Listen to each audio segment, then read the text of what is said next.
Attitude हम लोग कहते हैं। साइकोलॉजिकल लैंग्वेज के अंदर एटीट्यूड कहेंगे उसे। किसे एटीट्यूड कहेंगे? कि जो वे ऑफ थिंकिंग है, कि हमारा जो सोच है, हमारा जो आइडिया है अलग अलग इंडिविजुअल के बारे में, अलग अलग ऑब्जेक्ट के बारे में, सिचुएशन के बारे में, या अलग अलग सर्कमस्टेंसेस के बारे में, अगर कोई आइडिया है हमारा, तो उसे साइकोलॉजिकल लैंग्वेज के अंदर उसे हम लोग कहेंगे एटीट्यूड कहेंगे।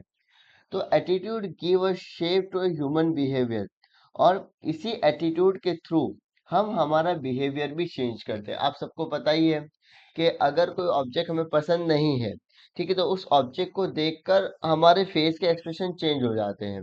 और कोई ऑब्जेक्ट हमें पसंद है, तो उस ऑब्जेक्ट को देखकर हमारे फेस के एक्सप्रेशन पूरे चेंज हो जाते हैं।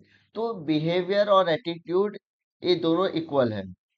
We tend to have either favorable behavior, favorable attitude or unfavorable attitude depending on our experience. आपको उस चीज का कैसा एक्सपीरियंस हुआ है उसके बेस पर आप उसको फेवरेट लिस्ट में रखते हो या अनफेवरेबल लिस्ट में रखते हो, आपके ऊपर डिपेंडेंट है।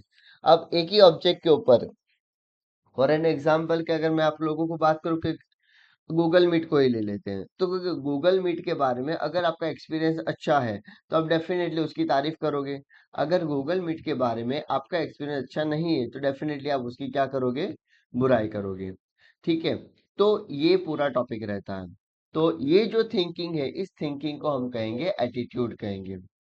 सो likes and dislike also play an important role in information formation of attitude. अब दूसरी बात, कि आपको क्या चीज लाइक है और क्या चीज अनलाइक है, ठीक है, उसके ऊपर आप अपना एटीट्यूड फॉर्म करते हो।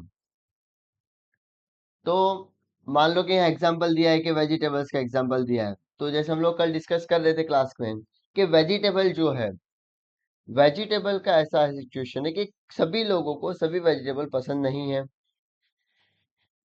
सभी लोगों को सभी तरह के वेजिटेबल पसंद नहीं है, ठीक है।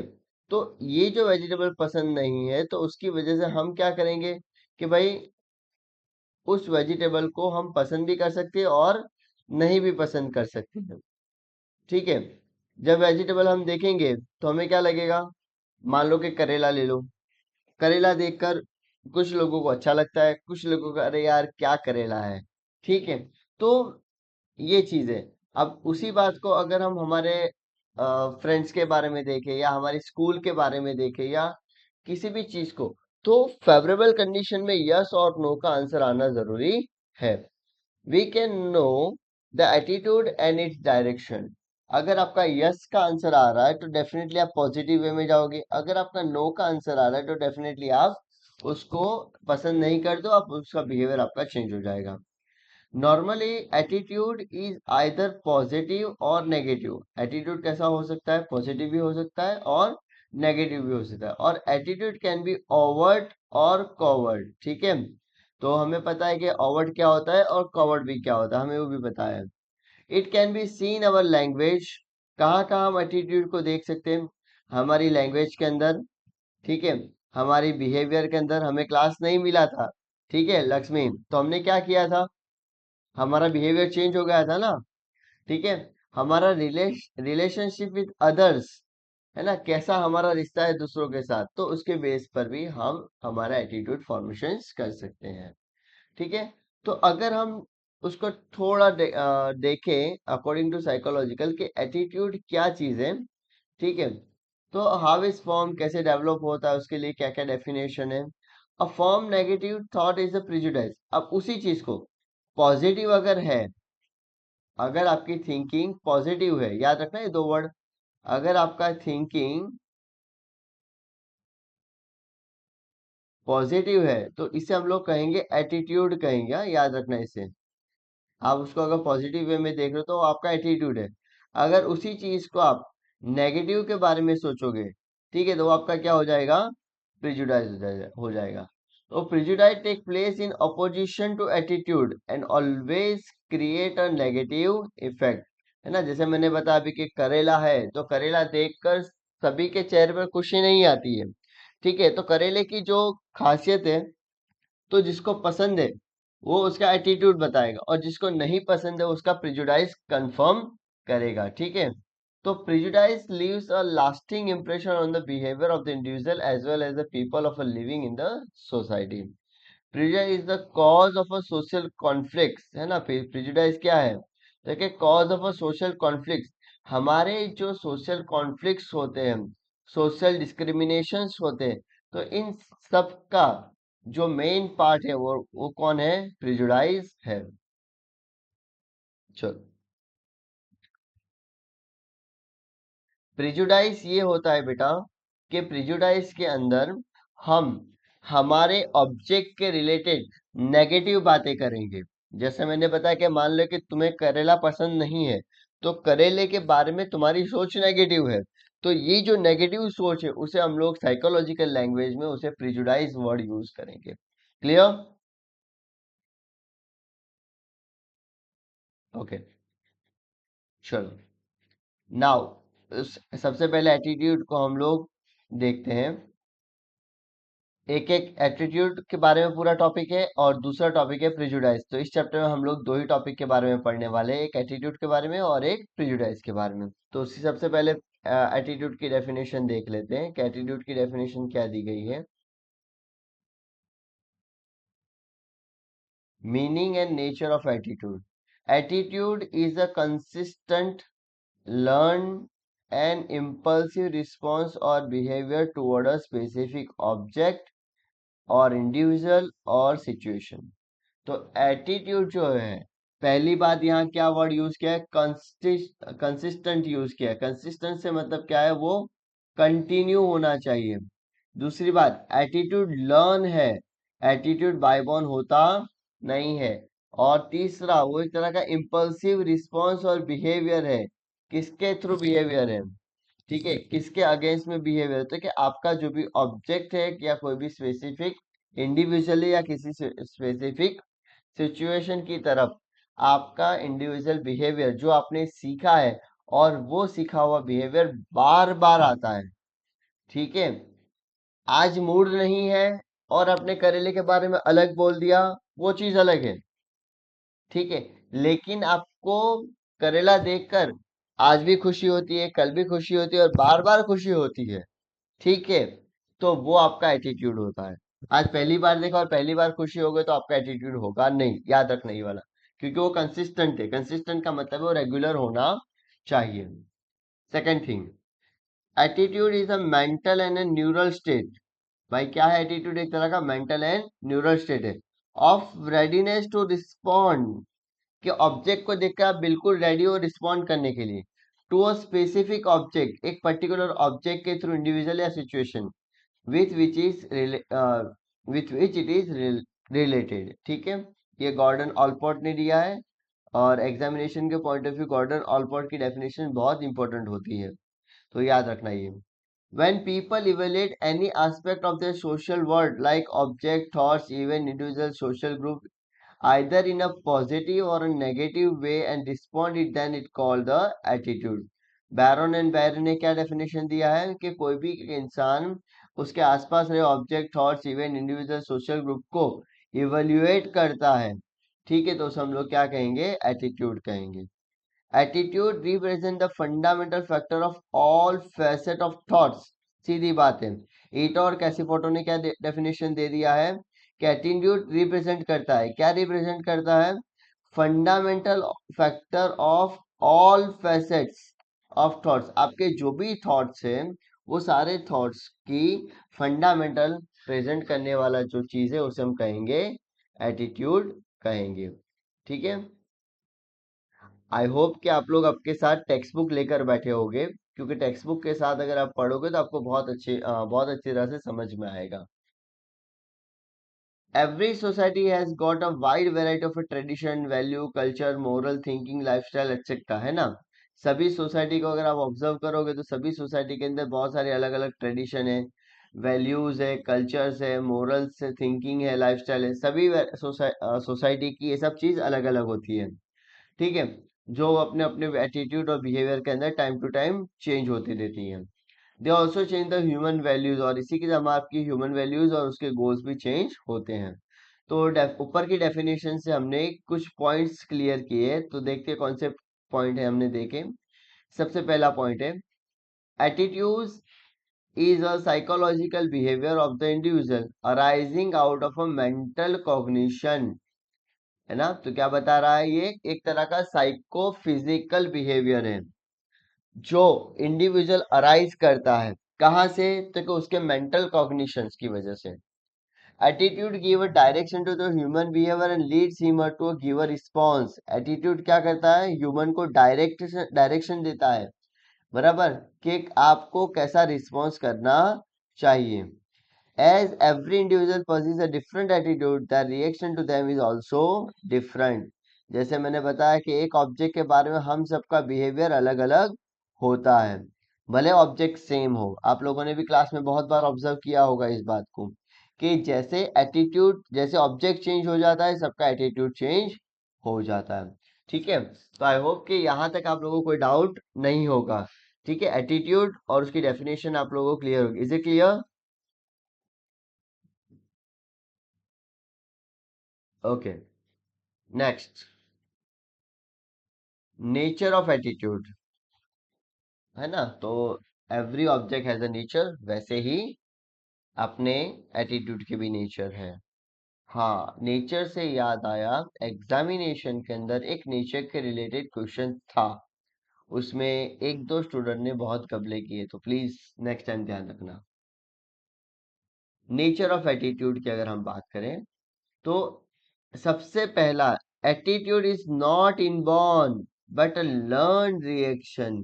एटीट्यूड क्या है, वो आपके बॉर्न के अंदर नहीं है, वो सिखाया जाता है या आप उसे सीखते हो।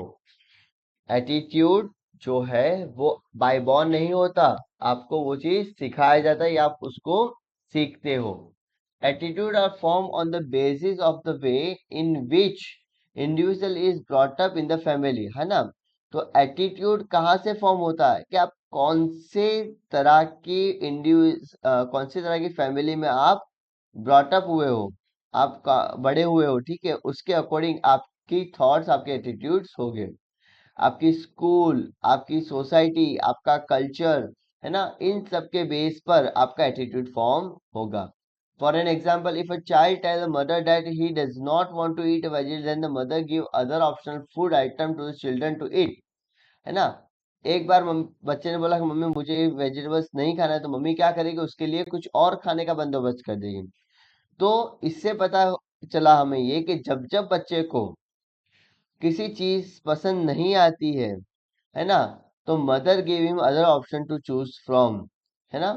तो विच द चाइल्ड लाइक और डिजायर्स, जो बच्चे को पसंद है और बच्चा उसे चाहता है।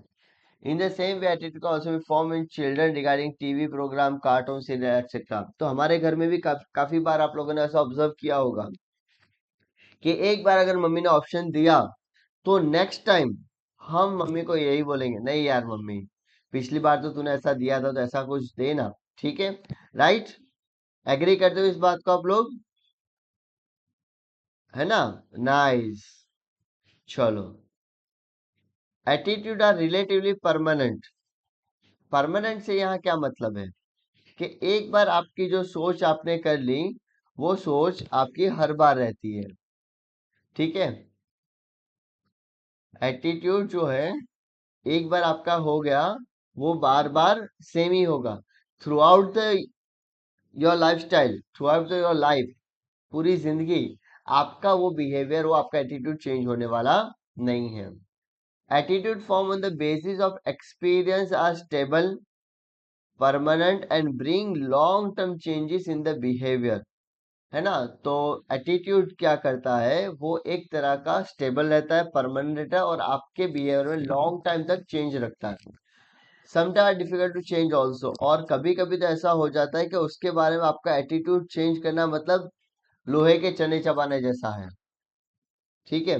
आपकी पूरी जिंदगी निकल जाएगी, लेकिन सामने वाला बंदा आपका एटीट्यूड उस ऑब्जेक्ट के बारे में चेंज नहीं कर सकता। अगर इफ लेकिन अगर आपका एटीट्यूड, आपके थॉट्स उस ऑब्जेक्ट के बारे में बार बार चेंज हो रहे हैं, then we cannot say that you have a attitude about that object.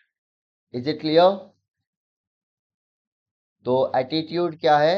Relatively permanent है। Hold on.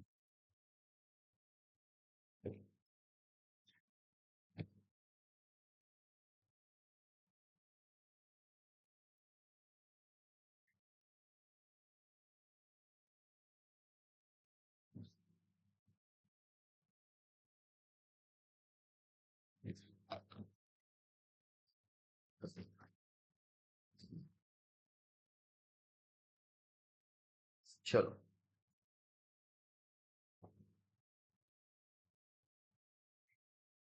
as per the experiment by Norman Silver, it is proved that attitude once formed do not change that easily, especially in a social tradition customs. है ना?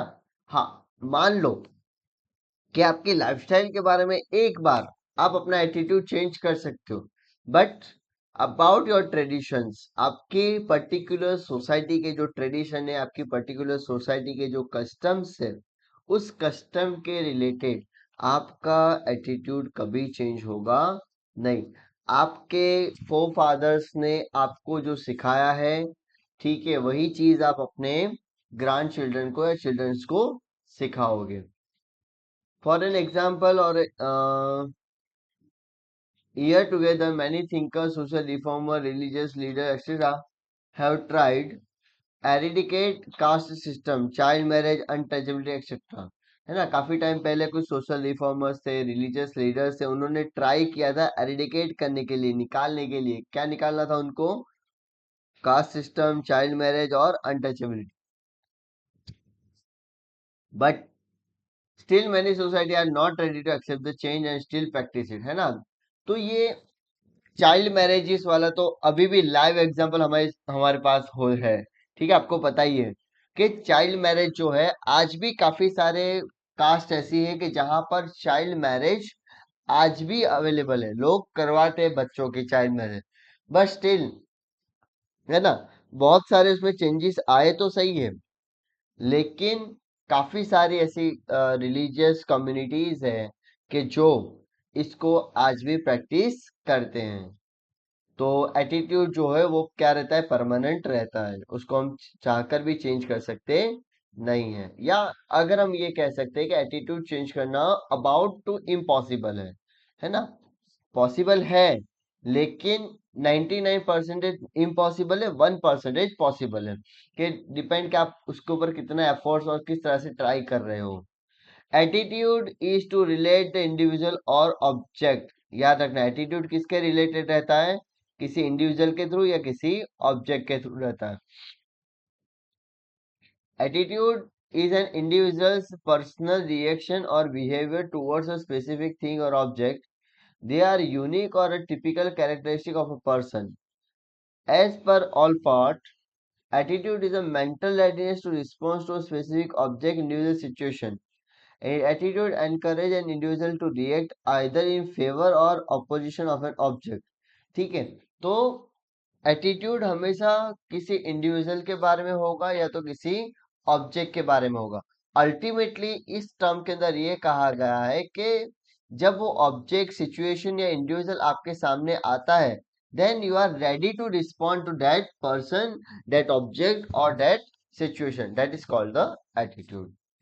For an example, a person who is in favor of a semester method in exam will always speak good about and show how advantageous it। है ना? जैसे कोई बंदा है जिनको semester जो मेथड है, हमारी एजुकेशन की सेमेस्टर मेथड है, वो पसंद है, तो वो बंदा हमेशा उसके एडवांटेज के बारे में ही बताएगा। ठीक है। Number 4, attitude develop from individual towards group. अब एटीट्यूड कहाँ से डेवलप होता है? From individual towards group. अब ये कैसे होगा? मेरा जो एटीट्यूड है, एक ऑब्जेक्ट के थ्रू मैंने आपके साथ शेयर किया, ठीक है, उस ऑब्जेक्ट को मैंने आपके दिमाग में ऐसे फिट कर दिया कि आप भी फिर उस हिसाब से सोचते हैं। Just like learning and perception, even in attitude we can see the principle of a generalization. Attitude which are formed on the basis of individual experiences slowly move from individual to the religious group or community। तो क्या होता है कि एक बंदा, अब जैसे हमारे पास बहुत लाइव एग्जांपल है सीजेपी का, ठीक है। आपको पता ही है कि अभिजीत नाम का एक बंदा था, जब कोर्ट ने ये जजमेंट दिया कि आज के जो यूथ है वो यूथ एक तरह का कॉकरोच है, ठीक है।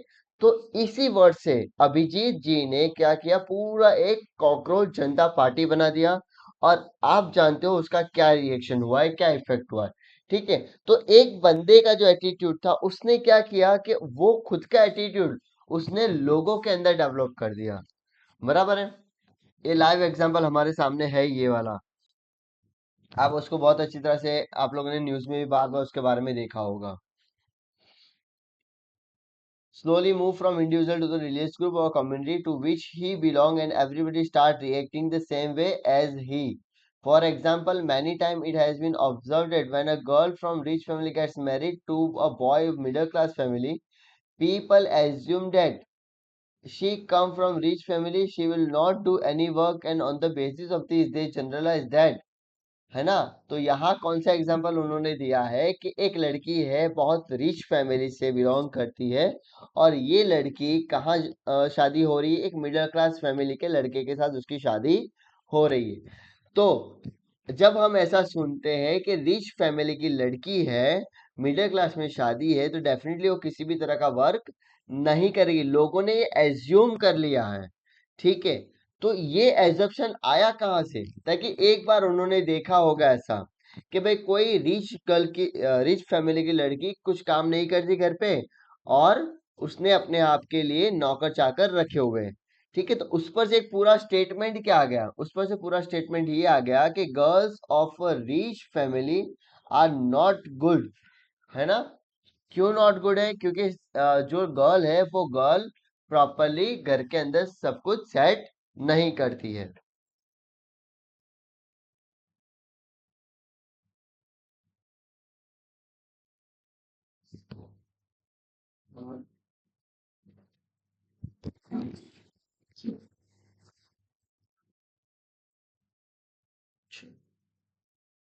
If an individual is cheated once और ट्वाइस बाय अ बिजनेसमैन, है ना, कोई एक बंदा है जो एक बार या दो बार या तीन बार किसी चीज के थ्रू चीटेड हुआ है, तो आपको लगता है कि वो थर्ड या फोर्थ टाइम उस चीज पर वो ट्रस्ट करेगा, नहीं करेगा। तो उससे उसने क्या स्टेटमेंट निकाल दिया कि ऑल बिजनेसमैन आर चीटर्स, जो भी बिजनेसमैन है वो सारे चीटर्स है।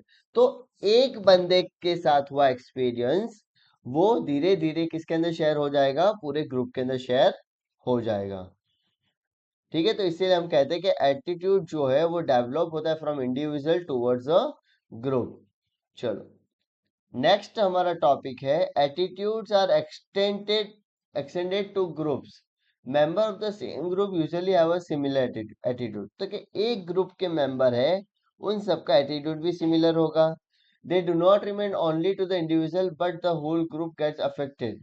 फॉर एन एग्जांपल, कि गांधी जी के जो प्रिंसिपल थे क्लीनलीनेस के एंड अनटचेबिलिटी के, वो सिर्फ उनके प्रिंसिपल नहीं थे, बट वो प्रिंसिपल किसके थे, पूरे आश्रम के थे। और वो सभी लोग जो उनके साथ एसोसिएट करते थे, उन सभी के भी वो सेम प्रिंसिपल थे। तो इसीलिए कहते हैं कि एटीट्यूड एक पूरा ग्रुप भी बना सकता है। और उसी तरह से उनका एक रिवॉल्यूशनर है, कौन सा, एक स्वदेशी मूवमेंट। आप सबको बहुत अच्छी तरह से पता है कि स्वदेशी मूवमेंट क्या था। और दूसरी एक उनकी मूवमेंट थी भारत छोड़ो, है ना, जो धीरे धीरे धीरे धीरे कहाँ हो गए, पूरे इंडिया के अंदर बहुत स्ट्रांग हो गया था।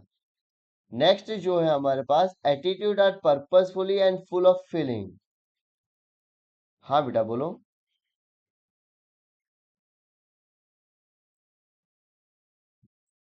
हाँ, अभी एटीट्यूड और एक्सटेंडेड ग्रुप के अंदर ऐसा है कि एक ग्रुप का अगर कोई थिंकिंग है, राइट, अनम्यूट, एक ग्रुप का जो थिंकिंग है, वो थिंकिंग वो ग्रुप मिलाकर सारे सभी लोगों को एक्सटेंड कर सकता है।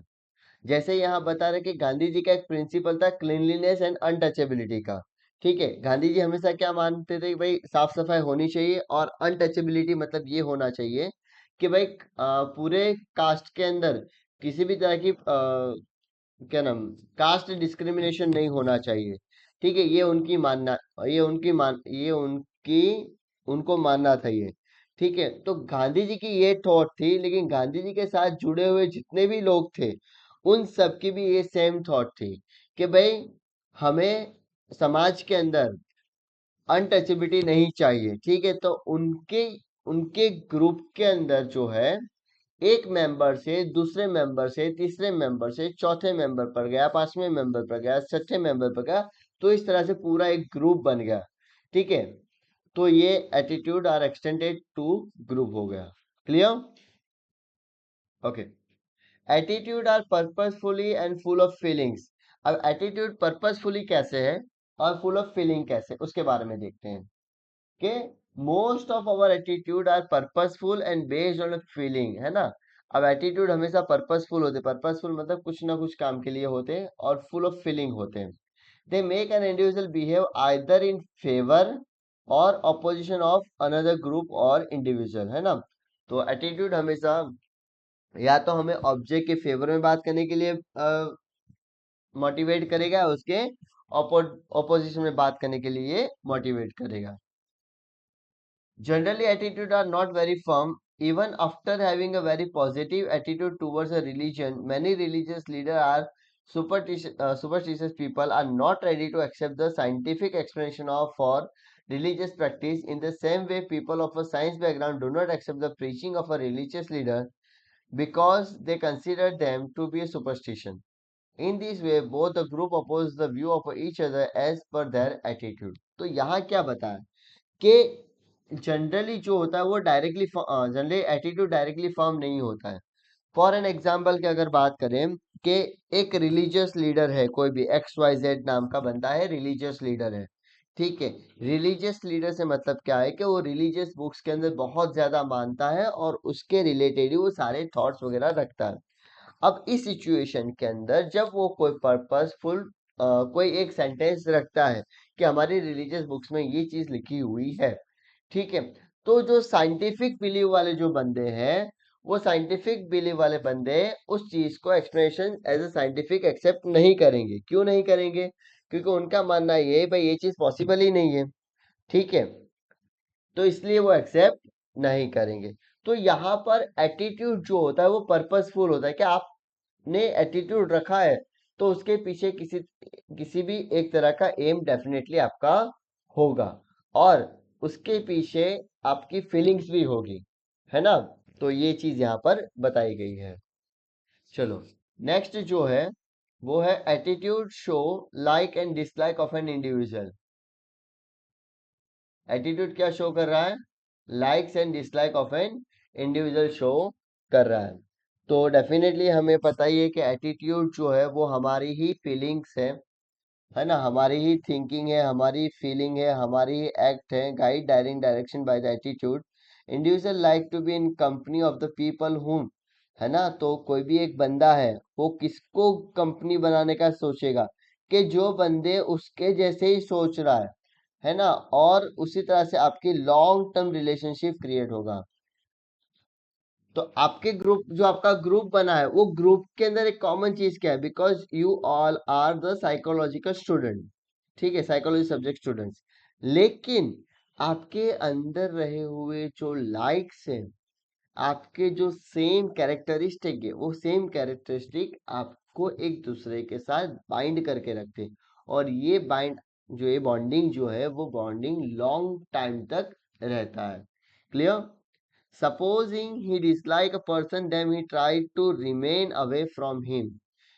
तो लाइक का एक ग्रुप अलग होता है और डिसलाइक का एक ग्रुप अलग होता है। A child who does not like to go to school or do homework will develop dislike towards the school, teacher, parent, develop negative attitude towards the them। ठीक है, तो एक ऐसा बंदा जिनको स्कूल जाना पसंद नहीं है, उनको होमवर्क करना पसंद नहीं है, वो अपने अंदर स्कूल, टीचर, पेरेंट्स के रिलेटेड डिसलाइक एक्सेप्ट करना स्टार्ट कर देगा, या फिर अपने अंदर नेगेटिव एटीट्यूड डेवलप करना स्टार्ट कर देगा। चलो, तो आई होप कि यहाँ तक जो हमने नेचर ऑफ जो एटीट्यूड देखे थे वो आप लोगों को बहुत अच्छी तरह से क्लियर हो गए। ठीक है, meaning of meaning of attitude भी हमने अच्छी तरह से देख लिया, नेचर ऑफ एटीट्यूड भी हमने अच्छी तरह से देख लिया है। एक बार 5 मिनट का टाइम दे रहा हूँ, एक बार आप बुक के अंदर रिवीजन कर लीजिए।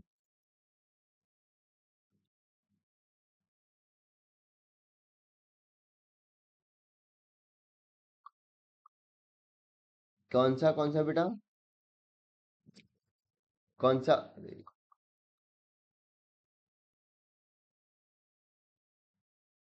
कौन सा वाला बोल रहे हो आप? Attitude is not inborn and learn reaction. सीधी बात है बेटा के एटीट्यूड जो है, एटीट्यूड आपके लर्निंग बिहेवियर से ही आता है। आपको करेले के बारे में मम्मी ने जब आप बॉर्न हुए थे तब बताया था?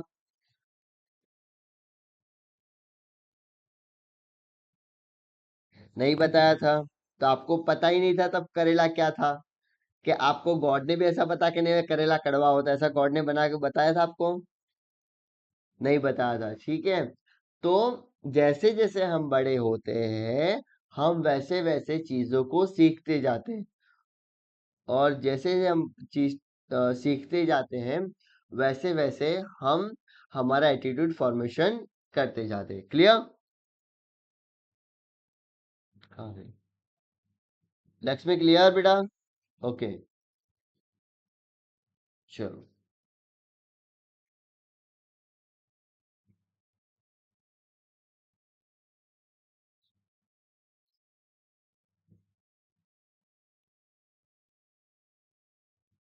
हाँ, अभी हमारा नेक्स्ट टॉपिक है फॉर्मेशन ऑफ एटीट्यूड। तो क्या एटीट्यूड कैसे फॉर्म होता है?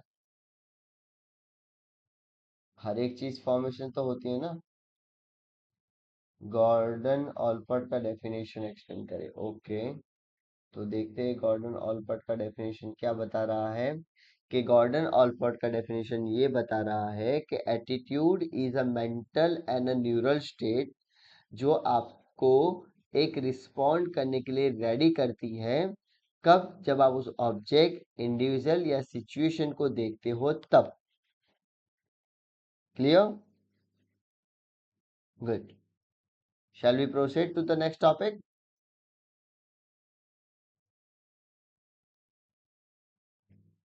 हाँ, फॉर्मेशन ऑफ एटीट्यूड काफी बड़ा टॉपिक है।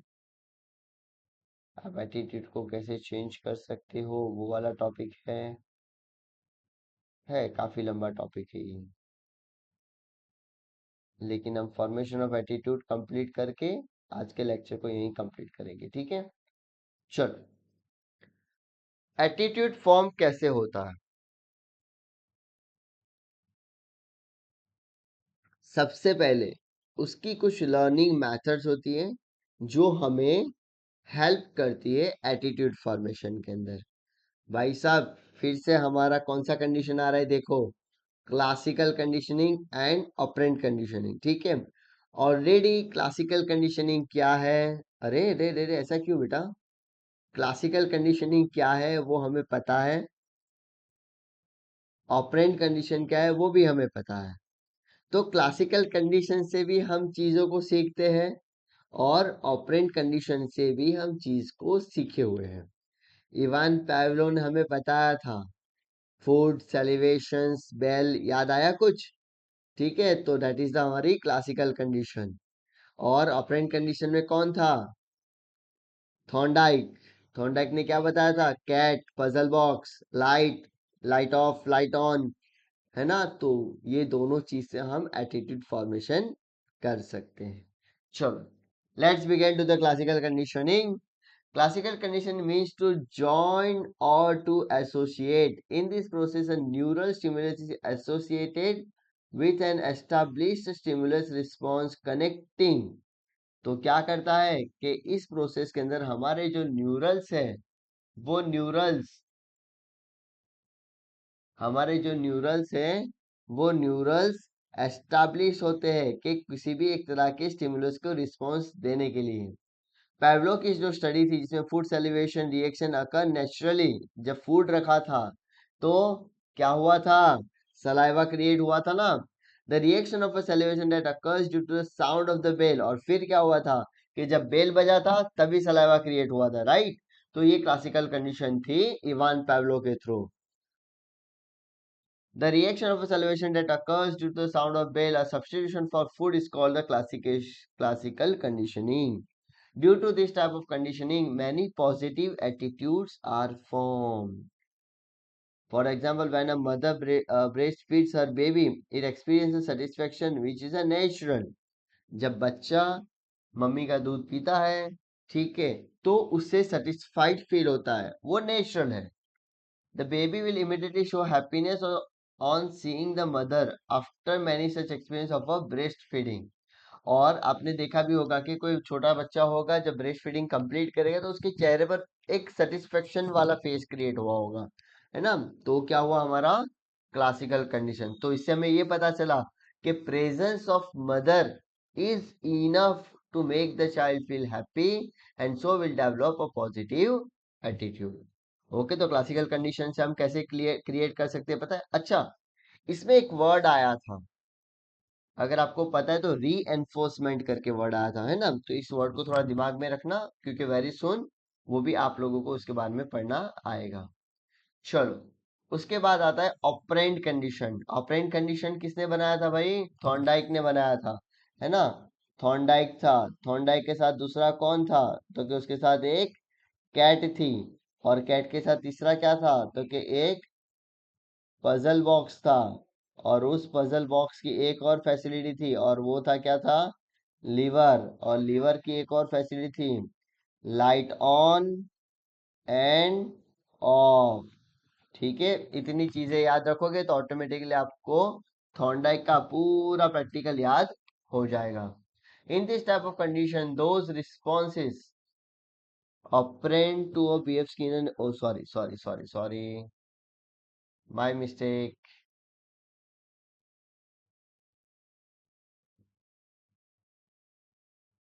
सॉरी बेटा, मेरी मिस्टेक हो गई यहाँ पर। थॉर्नडाइक नहीं है, बीएफ स्किनर था, उसके लिए सॉरी। चलो, in this type of conditioning those response which are reinforced become a very firm and repeated. Such attitude will be avoided by the teacher, parents, friends, है ना? तो reinforcement याद करो, reinforcement क्या था? कि अगर पॉजिटिव और अगर नेगेटिव, ठीक है, तो दो तरह के reinforcement थे हमारे एग्जाम में, आप लोगों ने ऑलरेडी इस टॉपिक को बहुत अच्छी तरह से लिखा हुआ है। These methods also help in controlling behavior. If a certain attitude is systematically rewarded, the person learn that attitude, and if it's punishment for the avoid to practice it, है ना? अगर मान लो कि जिस स्टूडेंट के मार्क्स, खुश मत होना, जिस स्टूडेंट के मार्क्स 40 प्लस है, तो मैंने ये बताया कि जिस अगस्त मंथ की एग्जामिनेशन के अंदर आपके 40 मार्क्स आएंगे, then I will give you a Parker pen. ठीक है, ये मैंने आपको प्रॉमिस कर दिया। हाँ हाँ, पता ही था मुझे। तो जैसे मैंने ये डिक्लेरेशन किया तो आप लोग खुश हो गए, then you start the your hard working. अब आपके 40 मार्क्स आ गए, then I will give you a Parker pen. तो इससे होगा क्या? कि इससे ये होगा कि आपके अंदर एक पॉजिटिव एटीट्यूड डेवलप होगा अबाउट योर स्टडीज, कि हाँ, स्टडीज हमारी अच्छी तरह से कंप्लीट कर सकते हैं। लेकिन इसके साथ साथ मैंने एक और कंडीशन रख दिया, और वो कंडीशन ये था कि अगर आपके मार्क्स 40 से कम आए, देन यू हैव टू पे मी 101 रुपीज फाइन। ठीक है, तो आपका क्या होगा? You will feel the negative, है ना, पनिशमेंट। हाँ, अभी फेस सैड हो जाता है हमारा। ठीक है, तो अगर किसी भी प्रैक्टिस को हमें स्टॉप करना है, then we will give you the negative reinforcement. अगर किसी भी चीज को हमें अच्छी तरह से डेवलप करना है, then we will give the positive reinforcement. Okay, चलो, तो इससे भी हम हमारे एटीट्यूड को सीख सकते हैं। ऑब्जर्वेशनल मेथड तो ऑलरेडी हमने 11th में पढ़ा था, याद है किसी को? ऑब्जर्वेशनल मेथड, हाँ, ऑब्जर्वेशनल मेथड के अंदर क्या था? कि किसी भी चीज को ऑब्जर्व करना। Observation is the main source for emulation. It is not possible to learn emulation without the observation children closely. observe behavior of a parent, relative and other family member and learn many form of a behavior. तो किसी को अगर आपको कुछ formation change करना है, then first thing first you will observe it. एक बार observe किया, ऐसे हो रहा है, दूसरी बार ऑब्जर्व किया, ऐसे हो रहा है, तीसरी बार ऑब्जर्व किया, ऐसे हो रहा है, हाँ, फिर थर्ड फोर्थ टाइम आपको आ जाएगा, हाँ ऐसा करूंगा तो ऐसा होगा, है ना। तो इससे भी हमारा बिहेवियर, हमारा एटीट्यूड क्या होता है, फॉर्म होता है किसी को ऑब्जर्व करने से, है ना। A teacher ask a question to a student and if student give a right answer the teacher praises him in front of the whole class, then the student feel happy and the other student are also encouraged to answer. But if the student gives a wrong answer and the teacher abuse the child, then it creates a negative effect on the mind of the child and also other student. Hence, the positive or negative attitude can also be developed by observation. Clear? ठीक है, कि observation से भी हम क्या कर सकते हैं, हमारा एटीट्यूड पॉजिटिव और नेगेटिव फॉर्मेशन कर सकते हैं। नेक्स्ट जो होता है एग्जेम्पलरी बिहेवियर। एग्जेम्पलरी बिहेवियर में क्या होता है कि man is a social animal and hence the majority of this attitude are form and develop with his interaction with the social environment. हम जब बच्चे थे, 2 साल के, 3 साल के, 4 साल थे, तब हमें पता नहीं था कि ये काम कैसे होता है। एज वी ग्रो अप हमें ये पता चला कि हमें लोगों के साथ कैसे बात करनी चाहिए, कब खाना चाहिए, कैसे खाना चाहिए, क्या क्या खाना चाहिए, मम्मी क्या खाना बनाए तो हम खा सकते हैं, मम्मी क्या खाना नहीं बनाएगी तो हम नहीं खाएंगे। ठीक है, तो ये जो चीजें हैं हमने सोसाइटी के साथ साथ हमारे एनवायरनमेंट में रहते रहते चीजों को सीखा हुआ है। Every individual observe, evaluate, and also see how it looked up upon by the society and then decide whether to practice it or not.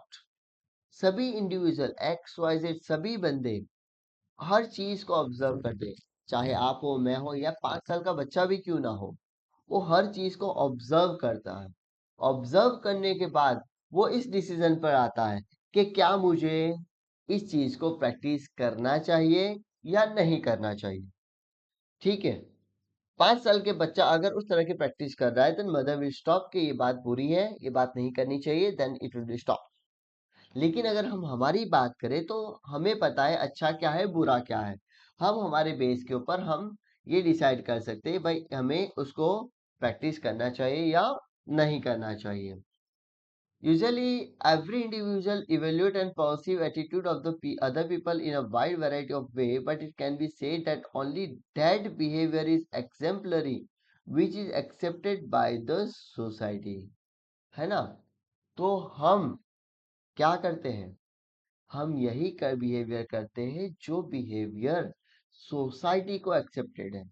Many people have father, mother, teacher, religious leader, social reformer, political actors as their ideal, and they are try to emulate their desirable and exemplary behavior. Exemplary behavior in their daily life. है ना।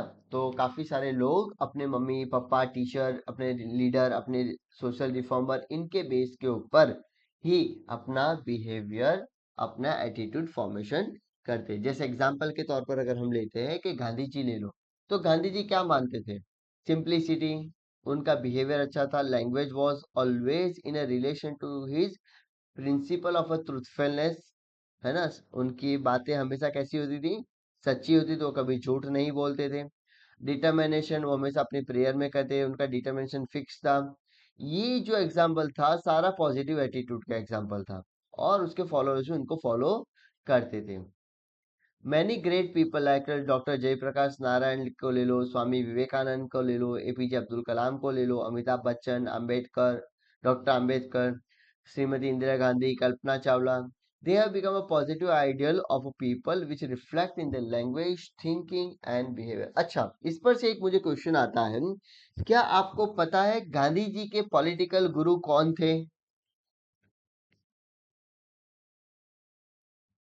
ठीक है, comment में answer देना इस चीज का।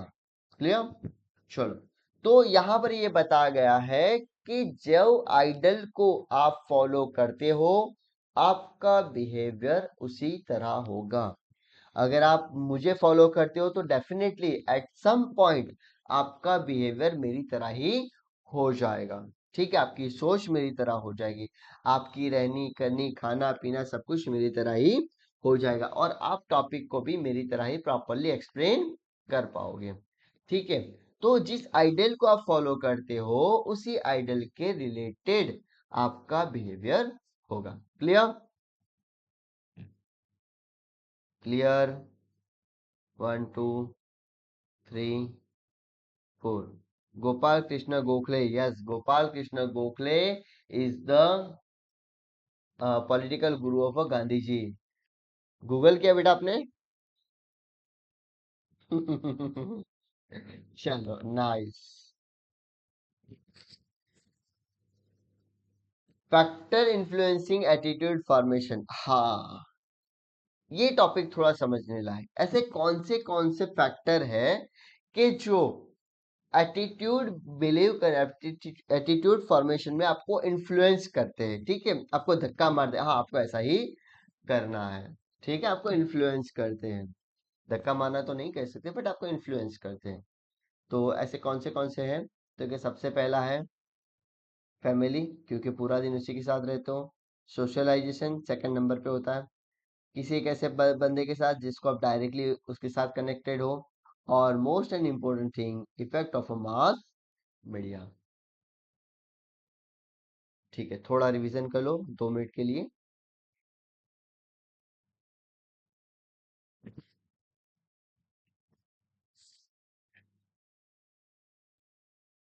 कोई डाउट हो तो मैसेज करो।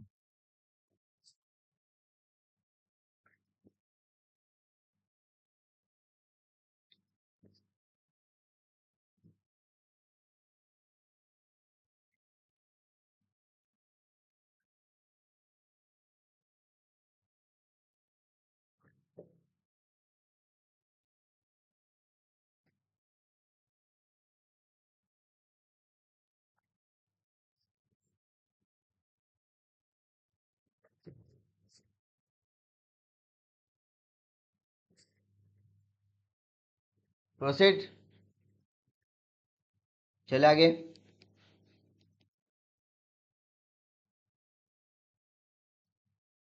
अच्छा, हाँ भाई, सबसे पहले फैमिली। तो फैमिली हमारे एटीट्यूड इन्फ्लुएंस करने में कैसे हेल्प करती है? During the entire life span of individual, family play an important role. Family is a small unit of a society, but an individual is the smallest unit of a family. Society का सबसे छोटा unit है family, और उस unit का सबसे छोटा unit है एक इंडिविजुअल। ठीक है, हुआ ये कि आपकी पूरी सोसाइटी है,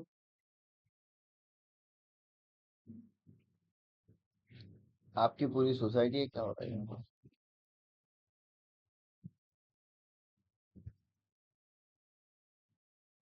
अच्छा, करो चेंज।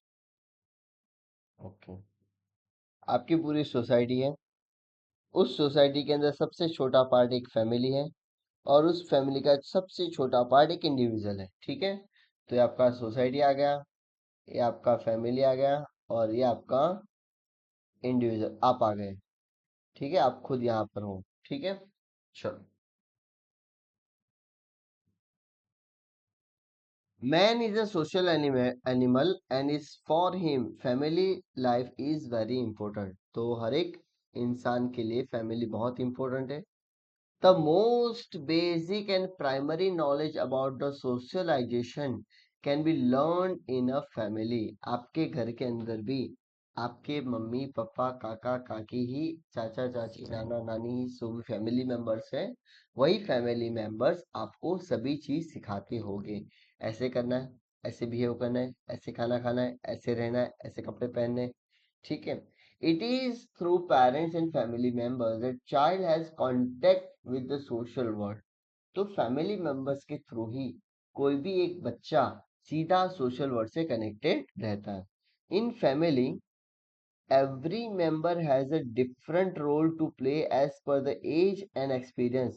छोटे भाई का एज अलग है, मिडिल वाले भाई का सॉरी छोटे भाई का रोल अलग है, मिडिल एज वाले जो सिबलिंग है उसका रोल अलग है। आपसे बड़े हैं जो सिबलिंग, उनके रोल अलग है, मम्मी पापा का रोल अलग है, घर में अगर दादा दादी है तो उनके रोल अलग। तो जैसे जैसे एज और एक्सपीरियंस है उसके अकॉर्डिंग सभी मेंबर्स के रोल अलग अलग होते हैं। जो भी मेंबर्स हैं फैमिली के वो अलग अलग तरह से बिहेव करते हैं। A human child is mostly influenced by the mother's behavior, and as per the study, human child is more dependent than animal babies. सीधी बात है, हमें भी पता है ये चीज तो, कि जो चाइल्ड होता है सबसे पहले तो उसके मम्मी के बिहेवियर से ही इन्फ्लुएंस होता है ना। सेकंड थिंग, कि अगर हम वर्ल्ड की बात करें तो ह्यूमन का जो बच्चा है, जो ह्यूमन का बच्चा है वो ज्यादा डिपेंडेंट है कंपेयर टू एनिमल बेबीज, है ना। वो भी एक चीज है कि भाई जो एनिमल बेबीज है वो कुछ वक्त के साथ मम्मी के अपने पेरेंट्स के साथ रहते हैं, फिर पेरेंट्स क्या करते हैं बच्चों को छूटा छोड़ दे कि भाई आप लोग अपनी तरह से करो, जबकि हमारे बेबीज को ऐसा नहीं है। Positive attitude in children are developed by interaction with the parents, family members, and how they respond with love, satisfaction, cooperation, praise, etc. है ना। पॉजिटिव एटीट्यूड कब आपके अंदर बिलो डेवलप होगा, कि जब आपके फैमिली मेंबर्स पॉजिटिवली आपके साथ प्यार से, सेटिस्फेक्शन के, कोऑपरेशन के साथ आपको साथ कोऑपरेट करते, ठीक है। इन द सेम वे, अगर हाइटेड है, कंटेम्प्ट है, मलाइस है, जेलसी है, तो ये सब डेवलप नेगेटिव एटीट्यूड डेवलप करता है चिल्ड्रन के अंदर। Often children classify behaviour good और bad on the basis of like and dislike practice by the family members, है ना। गुड और बैड के लिए फैमिली मेंबर्स की जो लाइक एंड डिसलाइक है उसके ऊपर वो बेसिक रहता है। Many times when a parent scold the child and the grandparents scold the parents for shouting at the child, then the child will develop a good attitude towards the grandparents and bad attitude towards the parents. ठीक है, तो होता ही है, कभी कभी ऐसा होता है कि मानो कि पापा ने बच्चे को डांटा, है ना, तो फिर दादा क्या करते, दादा पापा को डांटे कि क्यों तू बच्चे को डांट रहा है। तो इस केस के अंदर बच्चा जो है, बच्चे के दिमाग में क्या सेट होगा कि मेरे दादा जो है वो बहुत अच्छे हैं, मैं दादा की साइड ले सकता हूँ और दादा मेरी साइड लेते हैं। ठीक है, तो फ्यूचर में जब कभी भी कोई भी सिचुएशन होगा तो डेफिनेटली बच्चा किसके साथ जाएगा, दादा के साथ जाएगा, ठीक है। चलो, सेकंड आता है सोशलाइजेशन। सोशलाइजेशन क्या है कि it is a term used by sociologist which differ the life long process of inheriting and disseminating norms, customs, value, habit and ideology. तो सोशलाइजेशन के अंदर ये सारी चीजें इंक्लूड होती हैं। It is a process through which social and culture continuity are attend. Socialization is a life long learning process. छोटे जब से आप बॉर्न होगा बच्चे का, तब से लेकर जब तक डेट होती है तब तक ये सोशलाइजेशन प्रोसेस चलता रहता है। Every child has got different social culture and hence the process of socialization is also different. आप एक ही घर के अंदर रहते हो, एक ही सोसाइटी में रहते हो, स्टिल आपका जो लर्निंग प्रोसेस है, ठीक है, वो टोटली डिफरेंट हो सकता है। There can be changes in the presence of a socialization because of a close internal interaction with a different culture, their lifestyle, custom, tradition, etc., which also affect the socialization process in the children. After family, the other institution that affects socialization, school, उसके बाद आपकी school ले लो, आपका culture ले लो, आपका religion ले लो, आपका cast ले लो। तो ये जो सारी चीजें हैं सोशलाइजेशन के अंदर, ठीक है, आपकी जो सोसाइटी है, आपकी स्कूल है, आपका कल्चर है, आपका रिलीजन है, आपका कास्ट है, आपके फ्रेंड सर्कल है, ठीक है, आपके कलीग्स हैं, तो ये जो सारी चीजें हैं ये भी बहुत इंपॉर्टेंट रोल प्ले करते हैं आपके एटीट्यूड फॉर्मेशन के अंदर। Children who are brought up in the family who have a strict and rigid religious practice, एक ऐसा बंदा कि जिनके घर के अंदर बहुत strict and rigid religious practice होती है, मतलब पूरा दिन, या मतलब मान लो कि दिन के कुछ आवर्स डेफिनेटली आपको रिलीजियस प्रैक्टिस में निकालने ही है, कंपलसरी।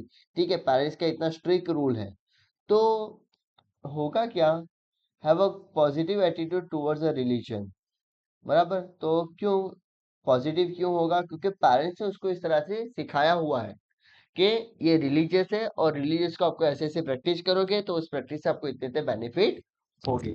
तो बच्चे के ना ऑटोमेटिकली पॉजिटिव एटीट्यूड रिलीजन के थ्रू डेवलप होगा। Language provides geographical location all help in socialization. For an example, Gujarati will cat their their stable food, sorry, Gujarati will eat their staple food, Punjabi will give more important to dairy product, जबकि south India की अगर हम बात करें तो वो coconut और rice की खाते हैं वो लोग। ठीक है। तो यहाँ पर क्या होता है कि हर एक रिलीजियस के अंदर या हर एक सोसाइटी के पर्टिकुलर रूल्स होते हैं, उसके पर्टिकुलर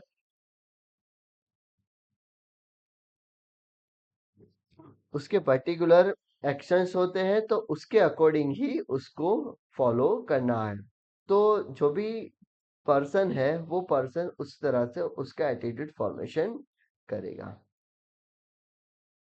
चलो, और लास्ट टॉपिक आई थिंक आज का रहेगा हमारा ये डायरेक्ट पर्सनल एक्सपीरियंस और उसके बाद इफेक्ट ऑफ मास मीडिया। ठीक है। अब डायरेक्ट पर्सनल एक्सपीरियंस की अगर हम बात कर लें तो experience is the best teacher. सबको पता है कि जितना ज्यादा आपको एक्सपीरियंस होगा, आपका बिहेवियर, आपका एटीट्यूड उतना अलग अलग चेंज होगा। ठीक है।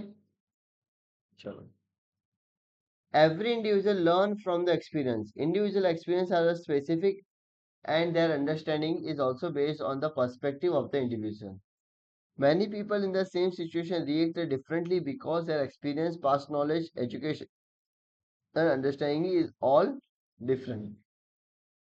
तो अगर आपको किसी चीज का पर्सनल एक्सपीरियंस है और उसी चीज के बारे में पहले आपने सुना था, है ना, पहले आप एक्स नाम के बंदे ने बताया था कि ये वाई नाम का जो प्रोडक्ट है वो ऐसा ऐसा चलता है, फिर आपने किया वाई नाम के प्रोडक्ट को आपने यूज किया, तब आपको पता चला नहीं यार ये तो कुछ अलग है। तो यहाँ आपका वाई के साथ क्या हो रहा है? डायरेक्ट पर्सनल एक्सपीरियंस हो रहा है। और जब किसी भी चीज को आप डायरेक्टली पर्सनल एक्सपीरियंस करते हो, तब आपका एटीट्यूड टोटली चेंज हो जाता है इन कंपेयर टू किसी ने आपके बताया हुआ उससे। For example, very strict teacher has helped any student in a personal way by taking care and guiding her, then the student will have a positive attitude towards the teacher in comparison to other student because of her positive directional personal experience। के school के अंदर एक ऐसा teacher है कि लोगों को ये लगता है कि ये टीचर हमेशा क्या करता है, ये टीचर बहुत स्ट्रिक्ट है। ठीक है। लेकिन एक दिन क्लास की सिचुएशन ऐसा हो जाता है कि क्लास के अंदर एक ऐसा स्टूडेंट है कि जो स्टूडेंट को गाइडेंस की बहुत ज्यादा रिक्वायरमेंट है। तो ये जो टीचर है, ये टीचर उसको प्रॉपरली गाइड करता है। अब बाकी क्लास को ले लो और उस स्टूडेंट को ले लो, बाकी क्लास के अंदर होगा ये कि लोगों के दिमाग में तो यही था कि ये टीचर तो बहुत स्ट्रिक्ट है, लेकिन जिसको टीचर ने हेल्प किया, गाइड किया, वो स्टूडेंट को उस टीचर के कंपेयर में क्या होगा, रिस्पेक्ट क्रिएट होगी। रिस्पेक्ट क्यों क्यों क्रिएट होगी? क्योंकि उसका एक पर्सनल एक्सपीरियंस उस टीचर के साथ रहा हुआ है। ठीक है। तो जब किसी भी चीज को आप पर्सनली एक्सपीरियंस करते हो, तब आपका बिहेवियर टोटली, आपका फॉर्मेशन, आपका एटीट्यूड टोटली चेंज हो जाता है। और last and most important, effect of a mass media. I don't think so इस चीज को एक्सप्लेनेशन करने की जरूरत है, क्योंकि आप सबको पता है कि सोशल मीडिया जो है वो सोशल मीडिया हमारी लाइफ के अंदर किस तरह से रोल प्ले करता है। ठीक है। तो सोशल मीडिया, मास मीडिया के ऊपर ही ये पूरा टॉपिक है। ठीक है। इस चीज को आप एसएल में ले लो, सेल्फ लर्निंग के अंदर आपको इजीली पता चल जाएगा।